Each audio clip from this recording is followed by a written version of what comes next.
Hi, I'm Sleep Aid, your local sleep paralysis demon, and today we are taking a look at The Sun is the Moon's Dream, a webtoon by hana-nana. And if you would like to submit your comic to be reviewed, you can do so on the Reddit post, which is linked in the description. So, speaking of descriptions, let's go ahead and read the description here, and then we'll dive into the comic itself. Now, this is a supernatural drama. And it says, 1999, Canada. When Mina moves around the world to live with her aunt in a small town at the end of the train line, she just wants to get her GED, erase her past, and never return home. But the town is full of old families and secrets and strange and charming men with glowing eyes who never walk beneath the sun. And they are more than willing to ensure she never goes home again, with only a small, tiny price to pay for their devotion. Right, so, needless to say, this is a vampire story, and the description pretty much does sum it up. Mina is a troubled young woman who moves in with her aunt in a remote Canadian town, and while working daytime at a nursing home, she goes to school at night to try and get a GED and kind of restart her life, but ultimately, we end up finding out there are quite a few vampires living in this town that she ends up getting involved with that kind of threaten that goal. Now, diving right into this, the opening scene shows Mina burning in the sunlight and probably dying. And then it jumps to her on the bus, heading into town. And so, we're kind of left to wonder, is this the actual ending that we're seeing as the very first scene, which is kind of hinted that it might be, or is it just a dream that she's having that coincides with, later events? And so, there is that immediate question of, oh, is she just going to, turn into a vampire and then die in the sun later in the story, or is this just kind of foreshadowing? Is this just a hint at where things might go, but not specifically what does happen? And it's kind of hard to say. It's not really clear, but either way, it does kind of immediately create a sense of intrigue, although the way it flows, I would say, is a little bit confusing, because you go immediately from this panel with no break to suddenly we're on a bus. And that is kind of something that I've noticed about a lot of the episodes in this story, is that every now and then you'll have these jumps between panels that can make it kind of confusing what's going on. And so usually as a whole, you can follow the scene and you can understand what it's meant to be doing, what's meant to be happening. But there are a few times where I've had to, scroll back and make sure I didn't miss anything, just to be sure that what appeared to be happening was actually happening, and that, again, like, sometimes just the way that some of the panels flow into each other can be kind of confusing, and it feels like there are a few places where a couple of extra panels just to kind of demonstrate the transition from one position to another, from one place to another, and from one movement to another, would help to clarify better what is going on. And so some of the panel layouts can make the scenes a little bit confusing, but I think that overall, usually you can follow it well enough to at least kind of fill in the blanks mentally, but I do think that some of those gaps will lose a few people. As for the story itself, it kind of reads as a bit of a slow burn. I've actually already liked this episode. I did review this, the first 4 episodes of this, back during the Legends contest last year, and so there are now 10 more episodes on top of the ones that I initially read, and so it's very interesting to see that not only that this comic has continued, but also kind of where it has gone, because I remember being kind of curious about what it was setting up, where it was going, and the early episodes, again, you can kind of tell what type of story it's trying to be, but it doesn't really get to the point very quickly. And having read the later entries, it is a more slow-paced story, and so I do think that, now almost a year later, it's a lot stronger than it was as only 3 or 4 episodes, because as we've started to get to the point a little bit more, we've started to get to a stage where events are really set in motion, and we're really starting to introduce key elements and key players and whatnot. It is a pretty strong story. It just, it has a bit of a slower pace to it. And so, it's good to see that something out of the contest last year that, didn't win, wasn't a finalist or anything, but still got continued and has gone on to still be a very, very interesting read. But the basic story is that, as the description said, Mina's going to night classes for her GED. She runs into these kind of shady students that we, the audience, can recognize are obviously vampires. Like, all the hints are there, all the clues are there. It's essentially spelled out as obviously as it could be that they are vampires. Everybody's got their necks covered up. They don't go out in the daytime. And, just the things that they're saying, the things that they're doing. It's pretty clearly demonstrated. But it's also never really stated in the comic itself. And so it almost plays like a movie would. A vampire film would probably, play a similar way, where you spend the first act kind of establishing the setting, establishing the characters, and then the second act is where you ultimately reveal that it's vampires. Then the third act is how you solve the problem, how it all gets resolved, right? And so that's kind of how this comic plays out. I feel like it goes at about the pacing that a movie would have, and it does kind of feel like just a good 90s vampire movie. I don't know if that translates as well to a webcomic, though, especially when it's something that you're only going to get one episode of it every few weeks or every month or something like that, because you don't have the same level of immediate investment if you're reading it in such a disconnected fashion. So it's the type of story that if you read it all in one go, it works really well because it's paced as a solid narrative. But if you read it 1 week at a time, then it's easy to forget details and kind of get lost in what's going on or where the story's at. And so this is one of those things that I always kind of recommend for Webtoon in general, is that you kind of have to spell things out more for the audience and make it a little bit more obvious what's happening if you're trying to make a serialized story. And so it kind of goes back to the movie versus television argument, if we were to compare it to something. Whereas, again, in a movie, you don't necessarily have to make everything obvious. You don't have to explain everything. You don't have to treat the audience like they're stupid because they've got, the 2-hour runtime, and you have them as a captive audience. They're probably going to watch the whole film, and so you've got time to kind of let things breathe and give people time to kind of absorb the information or think on it. But with a TV show, most TV shows, it would have a very simple premise without necessarily doing a really long and ongoing story, because a lot of serialized shows, at least before the 2010s era, they kind of were made with the expectation that you weren't going to watch it all in a row. You might catch an episode 1 week, then you might miss 2 months of episodes, and then you catch another episode and you could still understand what's going on because you have these simple characters doing simple things that are episodic that don't necessarily lead into each other.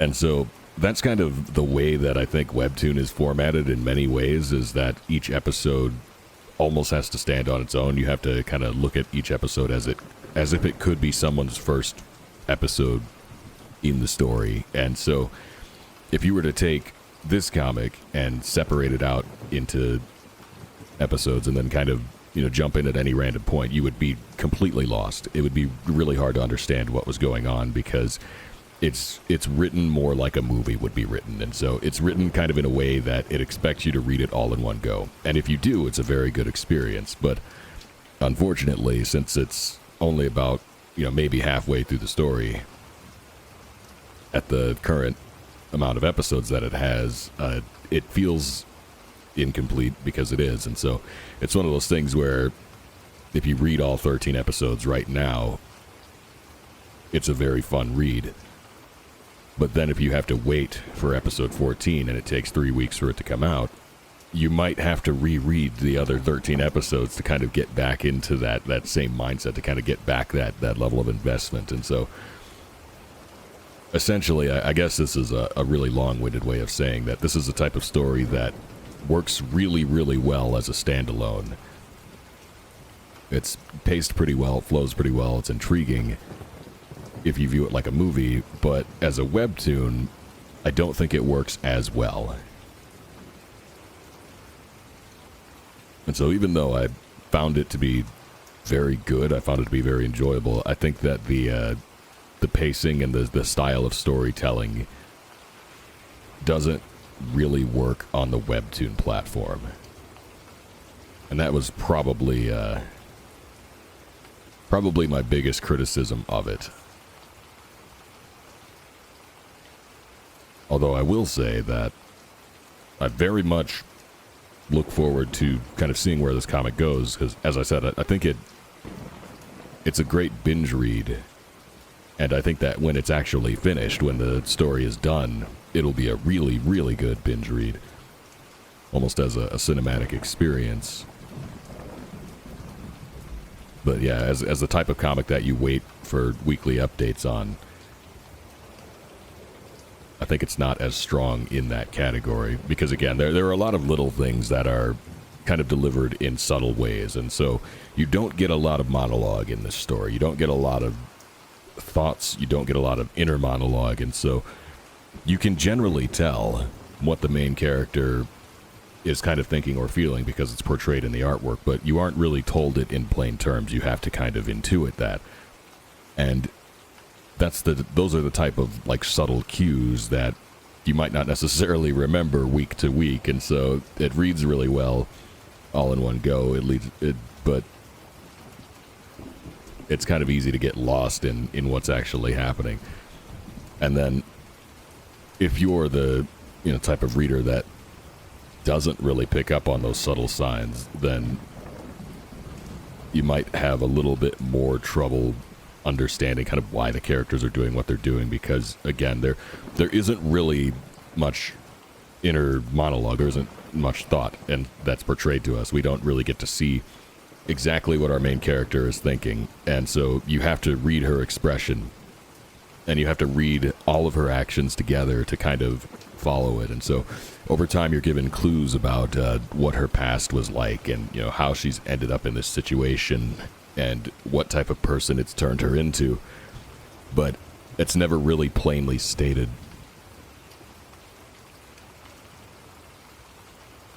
And this is something that I feel like I unfortunately have to say a lot, but the webtoon audience is overall more naive. I mean, it is very broadly a younger audience, but it's also, the platform has kind of created an expectation that the reader base is not looking for things that are like really, really complicated and require a lot of analysis. Most stories try to play themselves as simply as possible, and they try to spell things out as plainly as possible so that you're always kind of being told exactly what's going on. And so it's like I said, a lot of the webtoon platform is written in a way that it assumes that the reader is not paying very close attention.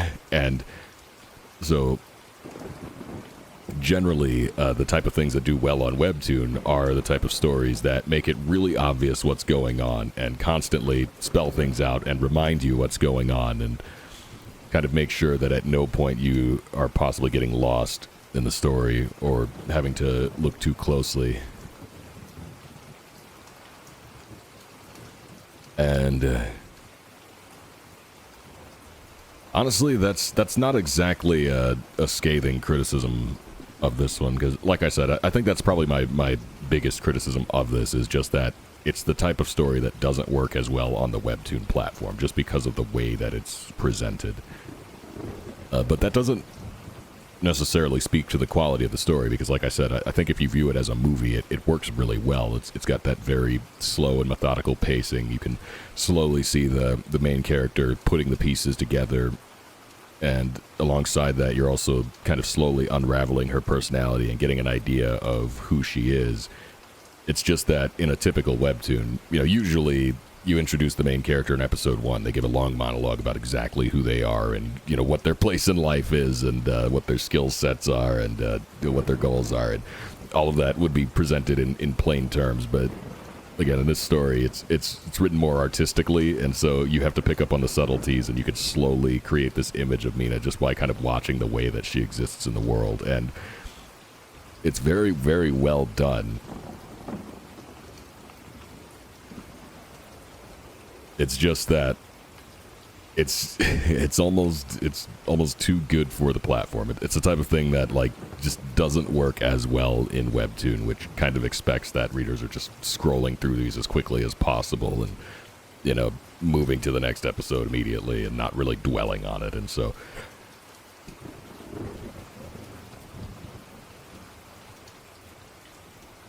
as a story, though, I think that, I guess more specifically,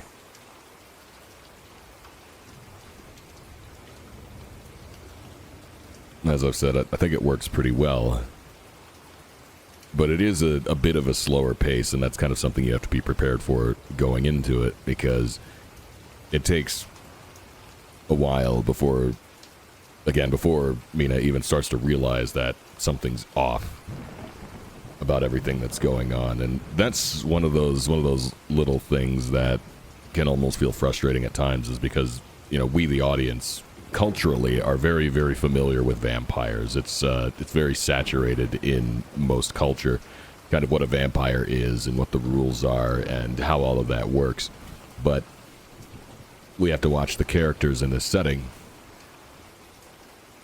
who don't necessarily know all of that. And so right from the very first episode, we, the audience, know, okay, this is a vampire story. And so we're waiting for the moment that the characters in the story realize that it's a vampire story. And it takes a really, really long time to get there. And so that can also kind of make it feel like the pace is even slower than it actually is. Because there's this aha moment that we've been expecting from the very beginning, and it still hasn't happened yet in the actual comic, and so we're just kind of waiting for it. I do think that there are some clever elements, though, that I enjoyed with kind of how it's slowly moving toward that reveal. Like the thumbnail for the comic, it shows Mina with a camera, and she's given this camera by one of the patients at the nursing home, and it's kind of explained in great detail that it's a camera that's got a mirror in it. And in photography, there are mirrorless cameras, which are generally considered the better, and then there's a mirrored camera where it reflects the light in order to create the image. But in this case, because we're dealing with vampires, anyone that is a vampire doesn't show up in the camera because their light is being reflected through a mirror, and traditional vampire rules, they don't show up in mirrors. And so I thought that was very clever. It's a fun element, and it's one of those things that's seeded maybe about halfway through the story, and we're slowly building up to the actual reveal. And there are a lot of little elements like that are just very, very slowly being brought in. And like I said, I think that when this story is finished, it will read really, really well. It's just the long wait for it to kind of get to that point where it's finished, for it to become complete. It's kind of like if you took a movie and cut it up into 5-minute scenes from a full 2-hour length, and then released them one by one over the course of several weeks. When you actually sit down and watch the whole movie, it'll be really good. It's just it takes a while to get there.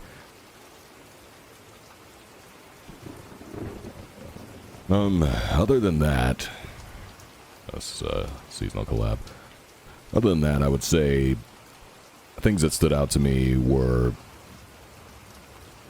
there are a handful of grammar issues and just awkward dialogues that I think could probably be caught by a proofreader. So I think that maybe having a double checking of some of the dialogue just to make sure that it's really clear what's being said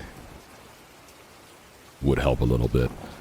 But that wasn't a huge issue. It was just something that kind of came up occasionally. Kind of like the thing with the panels where sometimes, like I said at the beginning, sometimes you're going from one panel to another. It's not always exactly clear what happened in between them. And so there are a few places where an extra panel in the middle might help kind of make it flow a little bit better. And there's also, again, like a few places where the dialogue is a little awkward, but it's not a constant thing. It's just something that every now and then it happens.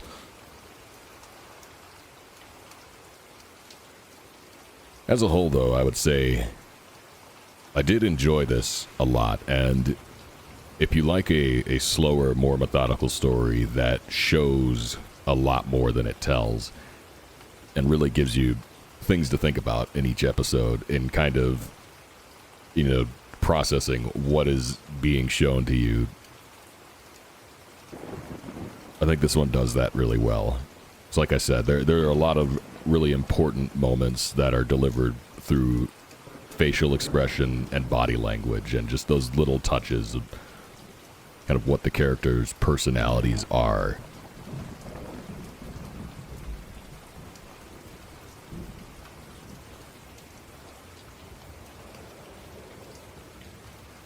And yeah, overall, I would say that I would recommend it. It's definitely a really good read, but I think I'll recommend it a lot more probably when it's more completed.